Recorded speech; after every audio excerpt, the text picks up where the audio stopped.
My name is Richard Baxter, and I'm a board-certified pediatric dentist and diplomat of the American Board of Laser Surgery. We've used Light Scalpel for 4 years now. We've really enjoyed it. It's been such a helpful tool in our office. We started out with a diode laser. For soft tissue procedures, I think the CO2 wavelength is the best. So then it comes down to Solea or the Light Scalpel, and I guess there's a Deca too that's kind of older and they're kind of revamping now. But for the Light Scalpel, the flexible waveguide makes a huge difference. So it's much easier to use. I've demoed some of the other ones, the articulated arm, and it just seemed kind of clunky compared to the diode laser we had before. The diode laser, you had to pay for the disposable tips every time, around $7 a piece. So it's almost like a toner and printer issue where you can get the cheaper printer, but then you pay for it in the toner, versus with the Light Scalpel, it actually turned out to be more economical, and it paid for itself in the first month.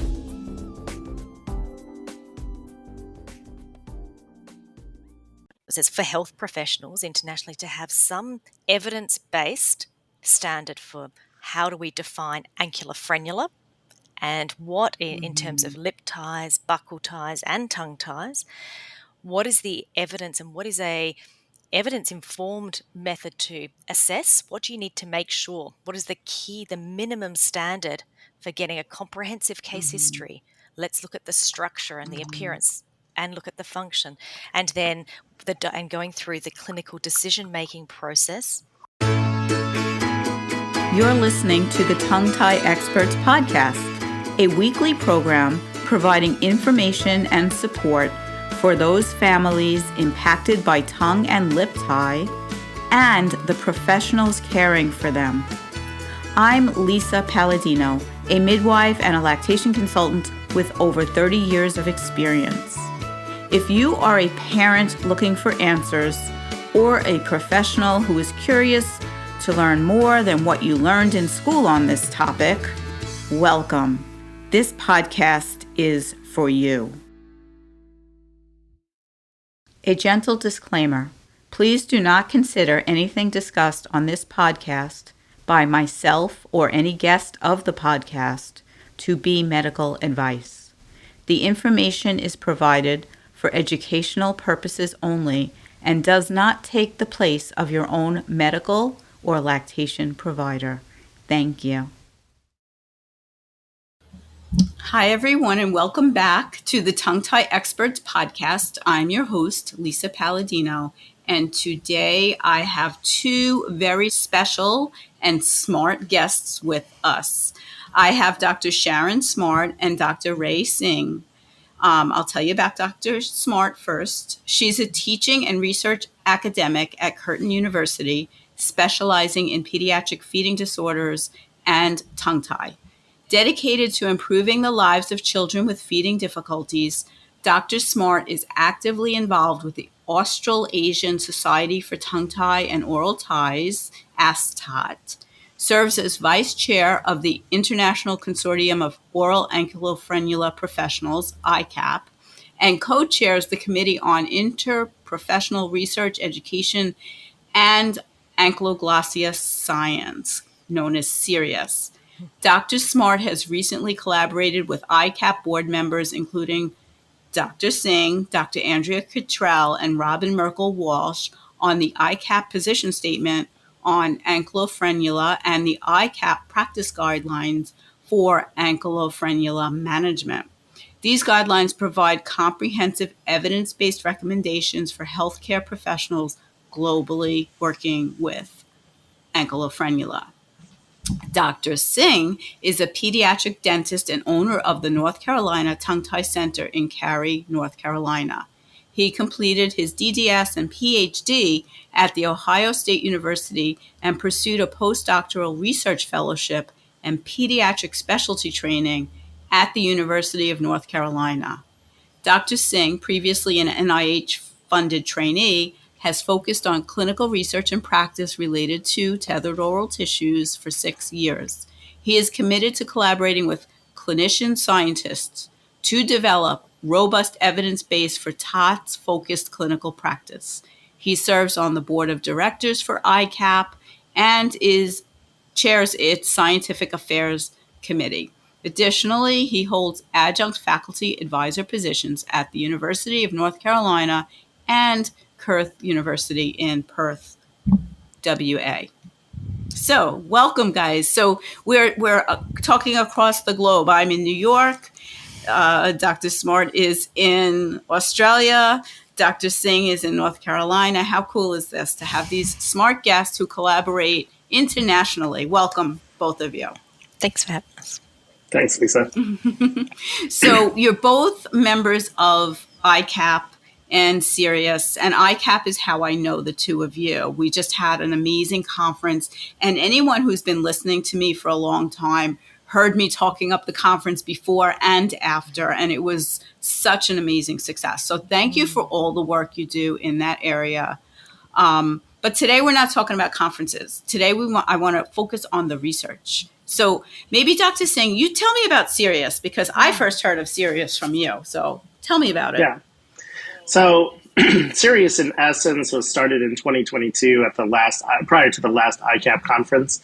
I think as professionals in this area, we've seen a lot of changes. I think tongue tie and associated areas changes a lot every year. And I think that every year we see more and more courses, more and more seminars and things like that are offered to train clinicians, train all of our folks, talk about the research and things like that. And I think ICAP has grown and sort of through the natural evolution of adding members and the sort of the breadth of different experiences that our clinicians have. We really needed to kind of get something that could objectively start looking at what our techniques are, what our protocols are, and look at what the evidence is from a solid research scientific perspective. And I think that sure, one of the I guess biggest complaints or biggest wants that we have as clinicians and as professionals is, we want insurance companies, we want our medical colleagues, we want everyone else that is involved in taking care of kids and babies to trust. We want their trust, and we want to earn that trust. And I think that we need to slow down and sort of go back and talk about what we can prove and what we can scientifically prove, and really start getting to the nitty gritty of what works and what doesn't, so we can make things better. Yeah, so that's fascinating and something I admire, because as a clinician, and most of the clinicians that I meet,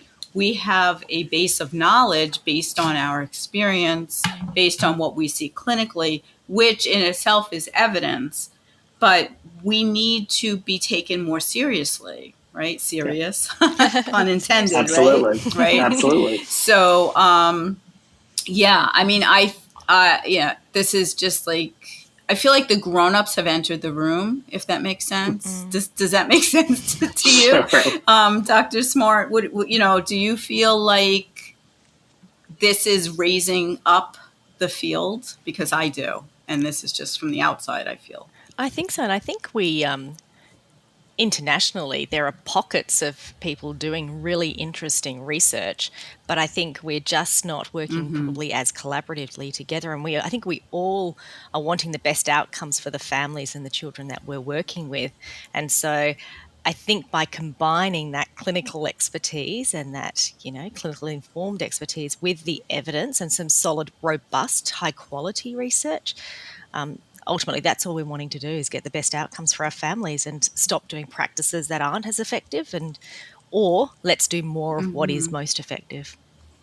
So, yeah, like for example, and I believe that one of your projects is about aftercare, and that is something that people always ask me, well, what's the evidence based? And we keep changing that. Like, I have a professional course, and I recorded the first version of it in 2021, and I'm re-recording it because when I went back and listened to what I was telling people to do, I was like, no, we don't do that anymore. And we're getting to a place I feel that less is more when we talk about wound care. And that's evolving just from us meeting and talking about things, even without having the robust research that you're working on.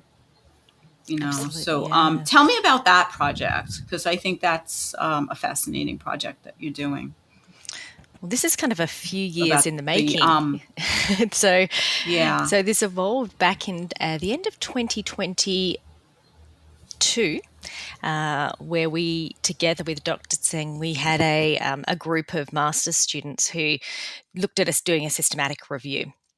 And so exploring what is the actual evidence behind all of the pre and post-operative care in terms of wound management exercises, analgesics, what are all the parameters that are in the research, in the published research.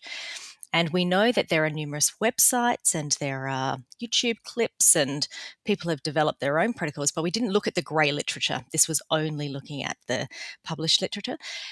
And so so it gave us a bit of a basis about what is out there and that's what we recently published a few weeks ago. As a result of that, it's informed the next phase. So over last year, 2023 and 2024, Dr. Tseng and I and another group of students over the last 18 months have been using that to inform development. So we've actually developed an evidence-based protocol, pre and post-operative care protocol. And then we've gone on and interviewed a range of families and experts in tongue tie from a range of fields, from lactation consultants, speech language pathologists, dental medical experts, and some manual therapists internationally to get their input into that to inform the next iteration, which will be updated. And as a result of that, the next phase, which will start in 25, 26, will be prospectively piloting that in children to look at the differences, because I think when we looked at the evidence, there was children who are doing pre and post-operative care, or those just doing post-operative care, but no one's actually explored, what if we do nothing with these babies? What if we do nothing? We do pre only, post only, or both.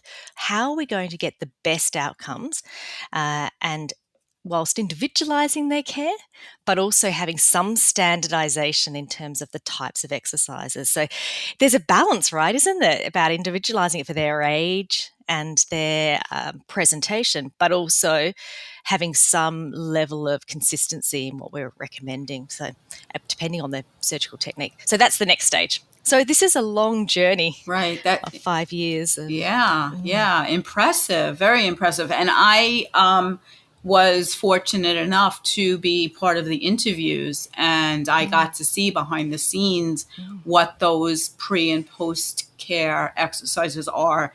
First of all, I commend you and your team on how beautifully that's set up, how easy it is to see. I can't wait to be able to share that, because I would tweak some things and I gave some feedback, but how wonderful is it to be testing a standardized protocol worldwide?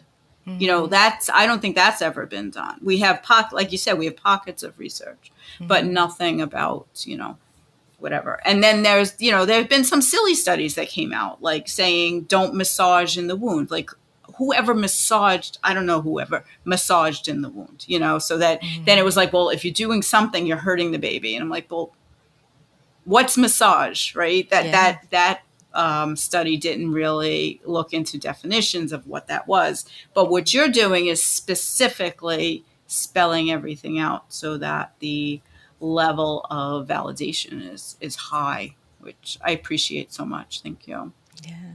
Thank you for your feedback. So, I just wanted to take a moment and read the mission statement of the CIREAS, which CIREAS is an arm of ICAP, right? So ICAP is the organization and CIREAS is the research arm of ICAP.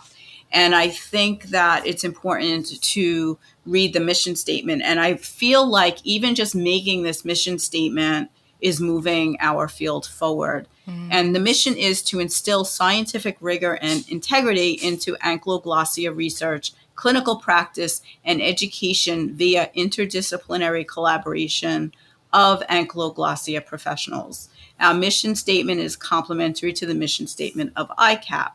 And the vision is to promote science and data-driven evidence to aid in the promotion of best practices for the assessment, diagnosis, and integrative treatment of restricted oral tissues, and to make this knowledge available worldwide. So integrative, that's another word. And, as a dentist, Dr. Tseng, what does that mean for you, integrative? Because you have a center where you provide integrative care, correct? Yeah. So in the most basic sense, integrative is one where we know that this is a problem or an issue that has to be, it's multifaceted, right? So one professional it's unique in the sense that outcomes and the best outcomes don't rely solely on the surgeon or the lactation consultant or the body worker or the chiropractor. And we are working in children and adults, so there's a lot of different problems that we are focusing on throughout the life. I think a lot of our work largely focuses on breastfeeding infants, but we do treat older children for issues with airway issues or sleep apnea or eating issues or speech issues. And so that's why we employ and utilize a lot of different solutions that come from a lot of different professionals. So integrative for us is really being able to address this one issue that focuses around this one little part of the body, the tongue, and other surrounding oral structures, but really looking at the downstream implications of that and trying to involve professionals from various medical and allied health and other fields to kind of get the best outcomes for our families and our kids. So that's what I think it means. But, the mission of CIREAS is really to instill scientific rigor and move from a position where, we have a lot of good advice. Sometimes we have some equivocal advice, and we really want to go to being able to recommend clinical practices because we have solid research with well-designed studies that shows it works, as opposed to sometimes, we can talk about active wound management now, reducing it to 2 stretches or 1 stretch a day because, nothing bad has happened yet. We got to move from something where we're reacting to negative outcomes and really being able to be proactive about what makes positive outcomes. And I think that we are far enough along in this field with practitioners and everyone sort of pick their corners and pick, which team they're on and so on and so forth. We really need to just kind of come together. So there really should just be one team. But I get it. I think that, it's hard when you are put in this environment where just do what we have a lot of people that are saying, just do what I do because that's worked so far. And we don't really have any measures to tell us how well has it worked? And for the times and patients where it hasn't worked, what do they have in common? And how do we address that? And I think that's ultimately what clinicians want, but more importantly, I think that's what parents are looking for. And I know that you have some parents that listen to this podcast. Absolutely. And I think that it's important for them. A parent can come to us and say, look, I just want the best for my baby. But what is the best? The best is sort of in the eye of the beholder. So I think ICAP and CIREAS are here to work together. I think ICAP brings a lot of people together, and then CIREAS, our scientific affairs committee, is really there to sort of say, let's go from it could help to this does help. And I think that's the ultimate goal. I love that. And thinking about being open to changing, refining, saying, that's the way, as I just said before, that's the way I used to do it, but I don't do it like that anymore because we do the best that we can with what we know and what seems to work. And we have to, as professionals, be open to saying, you know what, maybe that wasn't the best thing. And let's change it. Let's tweak it. Let's try this and see how it goes. And, we can get into a whole conversation of egos and, who wants to be the most popular or whatever. But on this podcast and on my platform, I like to give voice to everyone. And, my idea is the more we educate, the more open we are about our protocols and processes, the more that this will move forward in a way that's respected, because we deserve respect. We all work damn hard what we do and put our hearts and souls into it. And, we had an incident last year where we got shot down with no respect, and we all deserve respect for what we're doing. Nobody wants to harm anyone. So yeah, that's my soapbox. But, Absolutely. So I'm just curious. I like to always go back to origin stories. So Dr. Sharon, can you tell me how you got involved in this? Like what brought you to where,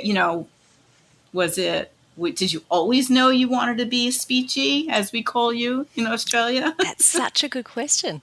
That's going a long way back to being an undergrad student. But yeah, I did always want to work with pediatrics, and at the time when selecting subjects, as you do, a neighbour, I always wanted to help children. I wanted to be a physiotherapist, and she said, you have to hurt children to help them as a physiotherapist. And have you considered speech pathology? Because you actually don't have to hurt them. You're just helping them.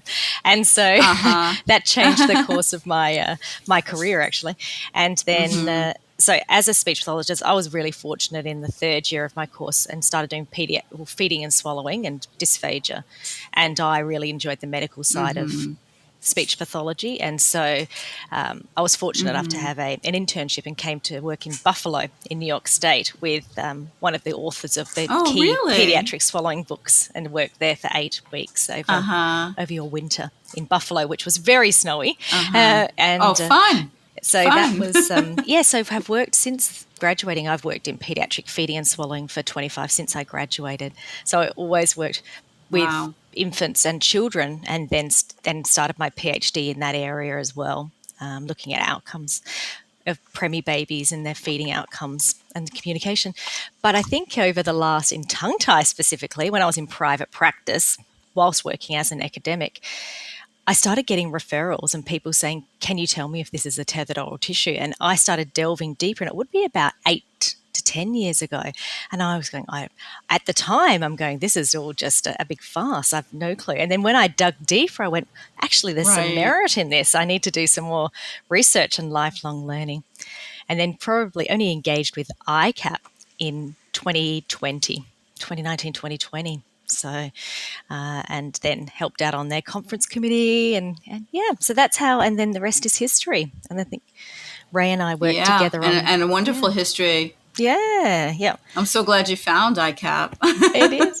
So interesting. You're saying about 8 to 10 years ago. For me, it was probably maybe 10 years ago. Same thing, right? I started, she helps with breastfeeding, go to her. And then it was maybe she knows about tongue tie. And I remember like calling up Dr. Scott Siegel and saying, I need to learn more about this. Nobody around me knows. And, and it was all around the same time, which to me is like, I don't know if it's like a magical thing or something that happens in a lot of different places that are similar all at the same time, makes me validate what we're doing, because so many of us were doing things similarly in different places at the same time without ever talking to each other, right? Did you realize that as well? And I think, and it's one of those things, once you see it, you can't unsee it, and you just don't know what you don't know. And I think once you've actually explored the evidence and you've actually seen clinically the changes and the impact, I think, you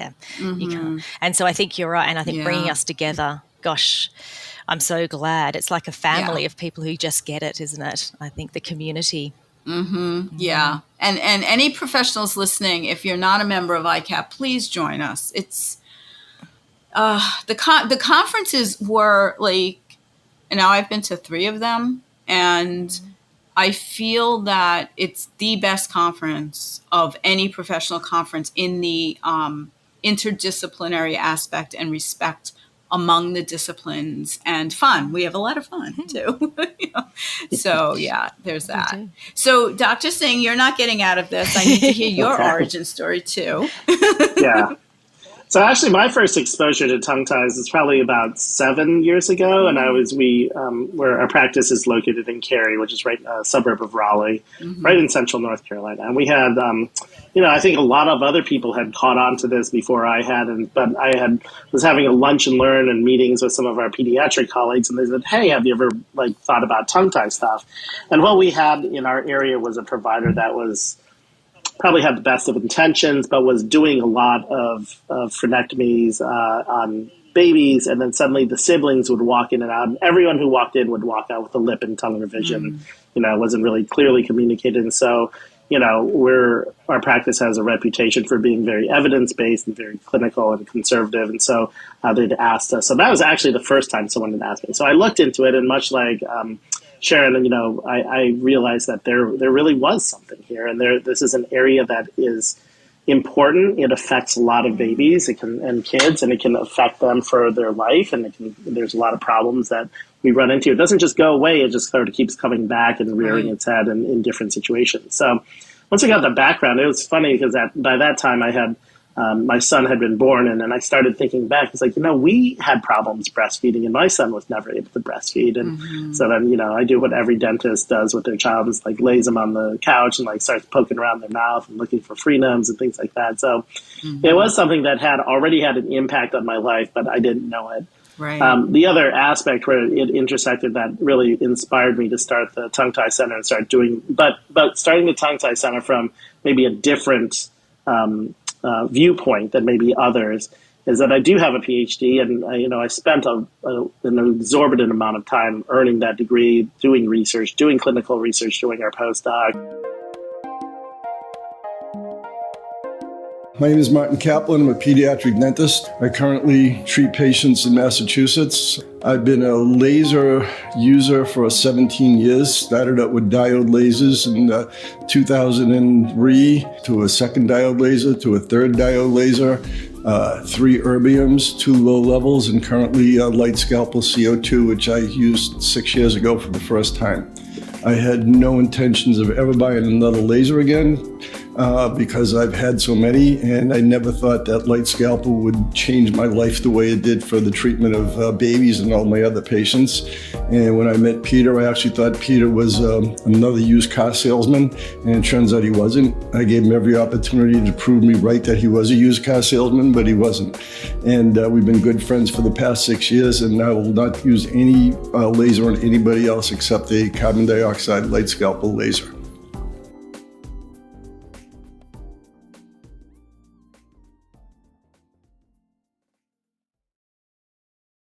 Working on humans, working on mice and different things.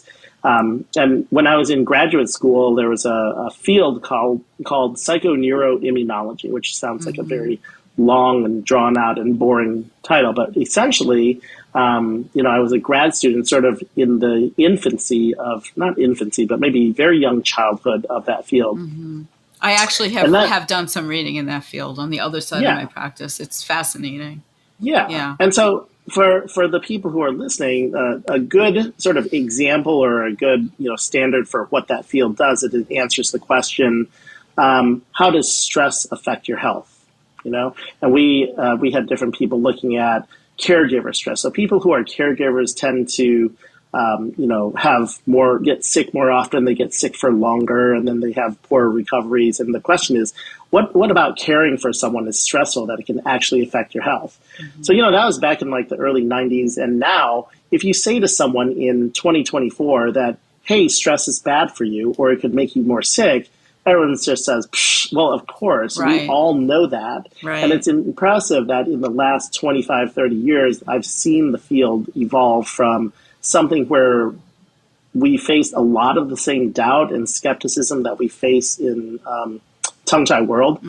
We faced that when that was my graduate school work. And now it's just, well, of course. So I dream of the day when TOTs and tethered oral tissues were not fighting or vying to prove competing theories. I mean, we see results. There's got to be a scientific explanation for how to tie all that together. And I'm excited about in 2050 when people will be like, well, of course, tethered oral tissues causes problems with breastfeeding and speech and this and that. And, people can just scoff and say it like it's the most obvious thing in the world. Right. But so in order do you to mean move that pediatricians will actually learn about it in school?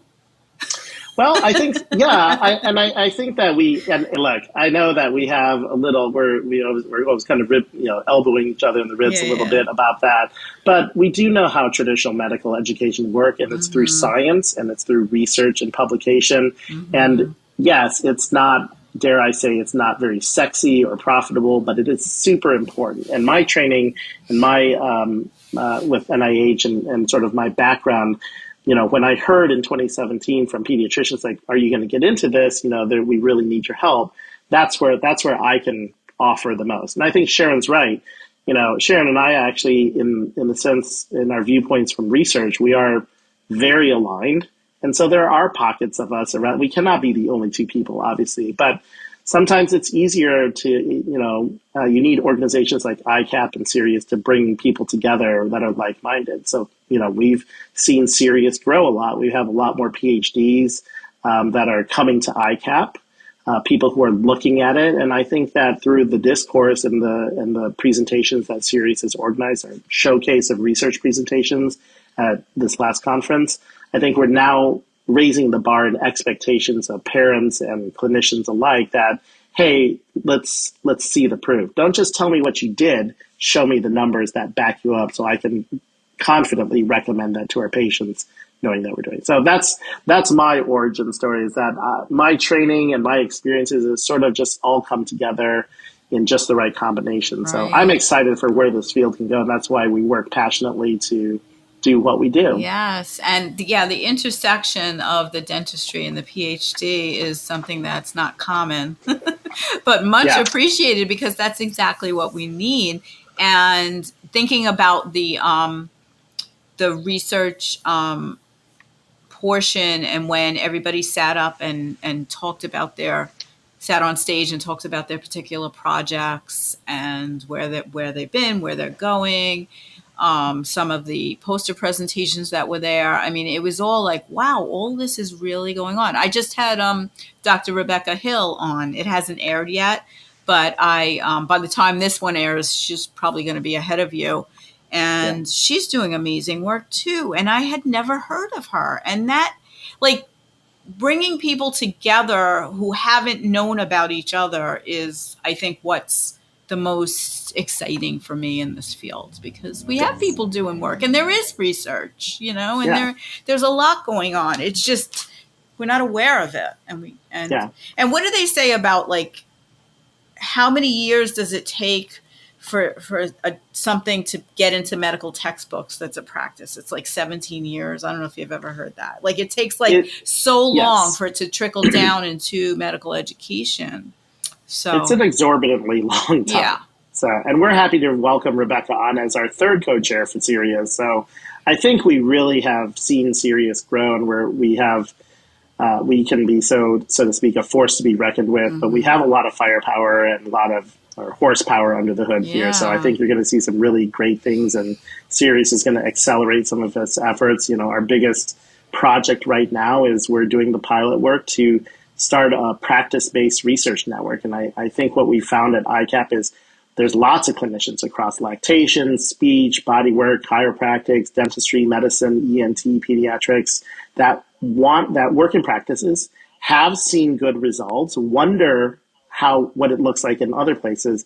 And so CIREAS is working on bringing all those people together in a way that doesn't disrupt their operations, but allows them to contribute their curiosity and their data to synergize and make something even bigger that can really move the science in the field forward. So that's one of our biggest projects. It's going to be CIRENE, which is the CIREAS Research Network, so CIRENE.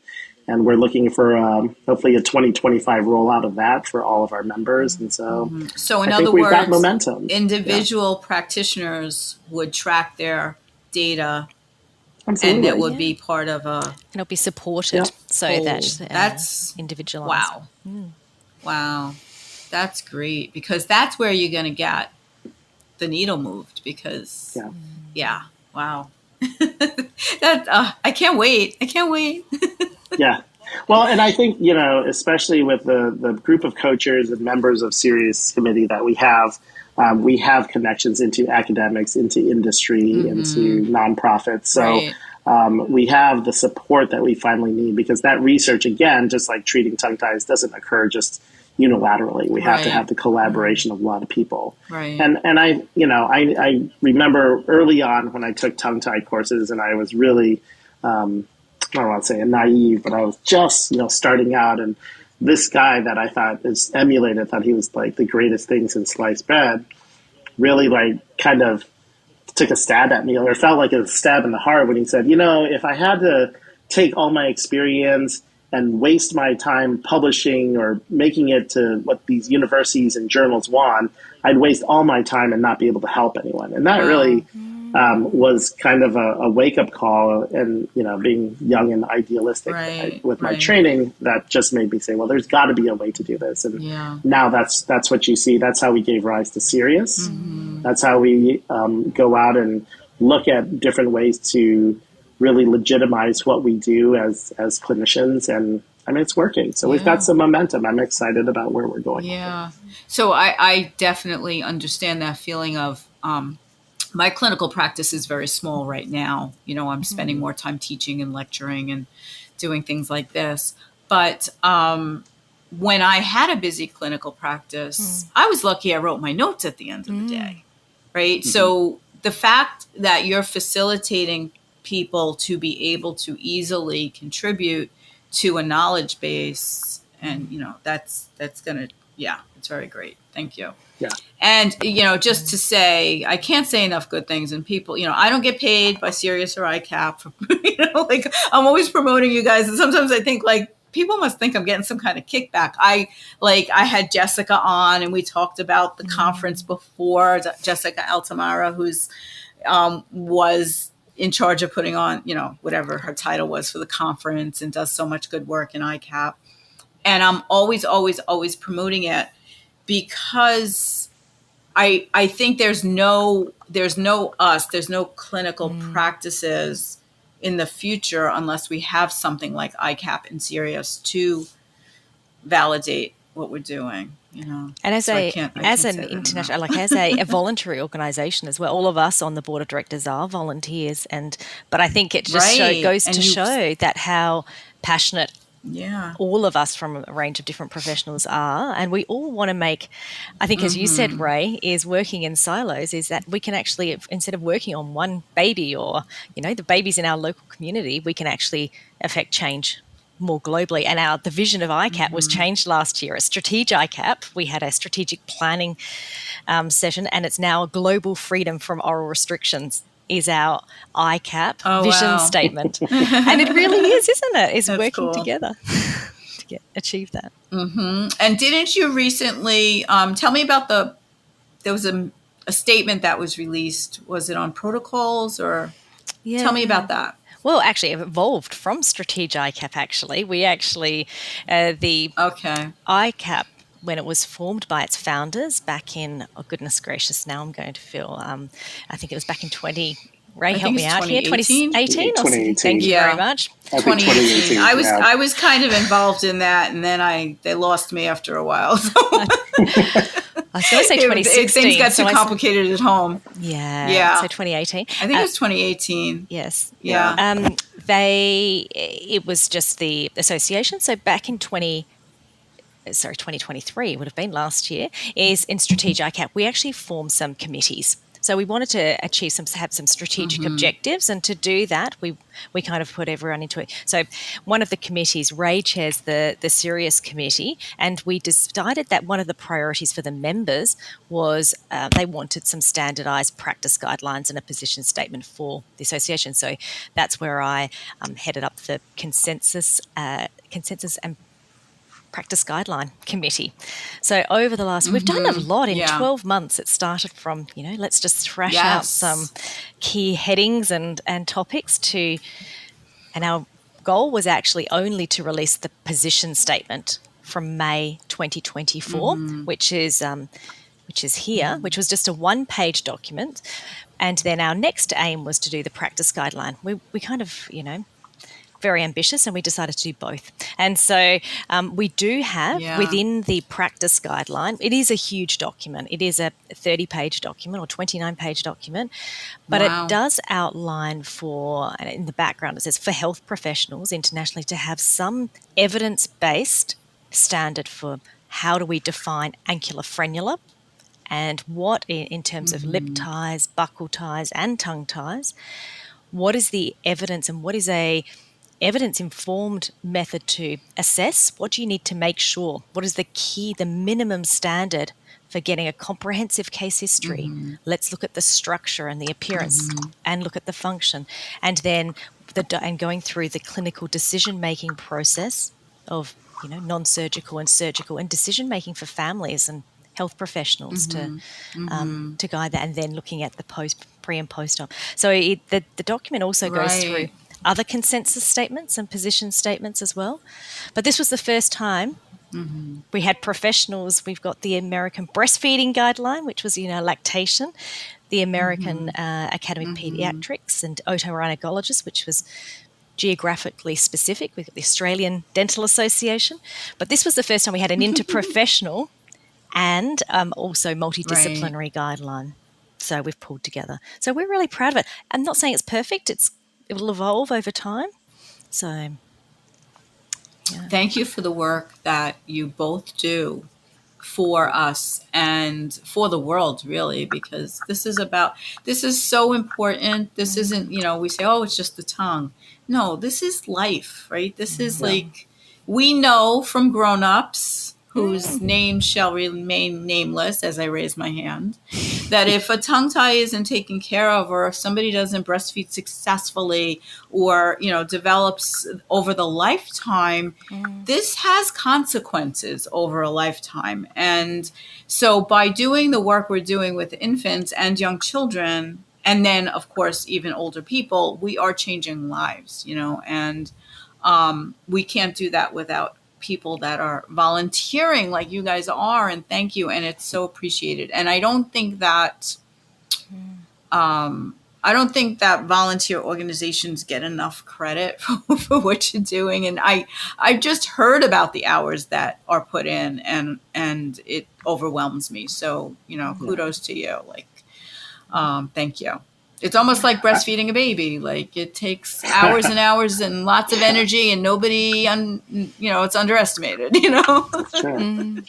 I just wanted to actually add on to what Sharon was saying. The practice guideline it's a document and has a lot of information, but I think the things that are key about it is, one, I don't think it can be emphasized enough. This is one document where we have the collaboration of really significant people in a lot of different fields that all agreed on this. And we talk about our battles with pediatrics, our medical colleagues in ENT, and people who don't believe that these things exist, or that they're not looked at the right way, or they try to minimize it, or sort of disparage it, I guess. But this guideline is really unique in the sense that it is a collaboration amongst everyone. It's something that we could all agree on. And I think that is really unique. Unfortunately, that's just really unique in the world right now. So that document is important. The other thing is, if you're a clinician, you may read the document and you say, great, I already do all that. Great. For parents who read it, though, it's a blueprint for this is how a bunch of professionals who are really smart and really experienced agree that things should be done. And it just gets us like a plan or a blueprint or something to work off of. As Sharon said, it may not be perfect. It will probably be tweaked, as it should, as we get more evidence. But this is something that we know can be proven and be depended on. And for parents, it can act as a guide for the way things should go in terms of diagnosis and treatment. It lays out who can do what and makes sure that we're not all, experiencing mission creep and starting to do more than what we're qualified and knowledgeable to do. I think that that's important to parents to understand, that if you have someone who says they can do this or that for your child, that they are trained and knowledgeable. I think that's sort of a bare minimum expectation that we have of health professionals. And sometimes we need something to sort of keep us honest with that. And you're right, Lisa, this is not just a practice guideline that talks about a laser frenectomy for breastfeeding, for an infant that's having difficulty breastfeeding. This is an article that understands the pain and heartache that moms who had to give up breastfeeding go through because they didn't get this diagnosed early enough. Or the joy that parents feel when their 6-year-old is finally able to communicate well enough that the other kids on the playground now aren't socially isolating him and he's able to make friends and have the normal life that we all want for our kids. Right. So I think the impact of yes, it's a document and it's, 12 pages long or whatever it is. And it's got a lot of words, and people may scoff and say, well, I already do that. I already know that. that document didn't outline anything that I didn't already know. But it is evidence-based. And I think so it's more, you may have already known that, but now you know for sure that it's backed by evidence and not just sort of hearsay or anecdotal. So it has a lot of impact. Isn't it great that it validates what you know? I mean, absolutely. Yeah, I mean, that's how it should be. If it didn't, then you're in the wrong field. And it's not the end. Right. It's going to evolve. So this is only the practice guideline. We're actually doing consensus statement now. So we are pulling together the professionals. So watch this space over the next 6 months, because we don't have a consensus statement. So, yeah. So how can people find ICAP and CIREAS? What's the best way to join and become involved on any level? So you can just be a member and get the benefits of being a member, or you can participate in committees or research and all of the above, correct? So what's the best way to get involved and to sign up? So the ICAP website is a good place to start. ICAPprofessionals.com is a really good ICAPprofessionals.com, and it's brought all the information of the benefits of memberships. We hold monthly study clubs, which are facilitated by Robin Merkel-Walsh and her team of her committee. We have newsletters. We have our symposium, which is biannually. And then there's opportunities to join CIREAS and be part of the research network and join. We're always inviting people to be on the committees, whether it's, the consensus committees. We've got the social media committees, and we welcome members from around the world, from a range of disciplines. So ICAPprofessionals.com, and I'll put the link in the show notes. But some people never get to read, so I just want to keep saying it, ICAPprofessionals.com. And the next in-person get-together will be in 2026. That's right. Well, 26 officially, but we may have some surprises in store for 2025. So Excellent. Stay tuned. Well, the study clubs in themselves, I mean, I've attended a couple of study clubs, and it's a really intimate way. It's a Zoom meeting, and communication goes on, and it's a very welcoming space. So I think that's going to grow, I hope, because if anyone's new to the field and they want to meet the greats in the field, you can come on this Zoom meeting and chat with people you've only read about and admired, right? Some of the people that are published and whatever, and on different topics. So I think this week is Aftercare is the meeting that's going on when we're recording this. Probably be long past it by the time this airs, but every study club is a different topic, and I know they try to do it at different time zones so other people can participate. It's really fun. So I'm looking forward to it. I think for new people who are getting into this, when I got into it, going to that conference was really great. And I join professional organizations and go to conferences for various different reasons. And sometimes they're really social and not much substance, mostly just social. And then sometimes it's just really a lot of information and there's not really any collegiality or discussion. And one of the things that struck me about the ICAP conference is everyone is just so welcoming. All this snipping at each other and sort of the competition that you hear amongst different fields and going back and forth. Like the people who come to conference, it really is a great introduction to the field. And we all, I think, if nothing else, we all share a passion for wanting to ask questions respectfully and get answers respectfully. And, it's the best way to tackle some of these things is have someone who will challenge your thinking, but in a way where they say, I'm on your side. Let's figure this out together. And I think that's what I've always had from ICAP conferences. We're doing a lot of really great things. And so I think that joining is the first step. Yes. And if you're joining, there's a place for you to learn in whichever way is best for you. We have small groups, large groups, Zoom calls, audio, videos, recordings, publications. So Facebook it's just groups. Really a nice, safe space, so to speak. Facebook groups. Yeah, there's a lot of interdisciplinary collaboration going on in those groups. Yeah. So I just want to say thank you once again for being here. I think I've taken enough of your time, and I really appreciate it. especially Dr. Smart, who is on the other side of the world and had to get up at 6 a.m. to be on this call. So thank you so much. And Dr. Tseng joining us after a busy day of work, I'm sure. So thank you so much for being here. I look forward to watching CIREAS and ICAP grow and seeing the results of all the great labors you're putting in. Thank you so much. Lovely to see you, Lisa. Thank you, Lisa. Thanks for having us. You too. Thank you so much for listening to this week's episode of the Tongue Tie Experts podcast. Check out the show notes for useful links about the topics we discussed and for ways to follow us on social media. Please subscribe to us on your favorite podcast app. And if you enjoyed listening, we'd love it if you'd rate, review, and share with your friends and colleagues. Thanks so much. Bye-bye.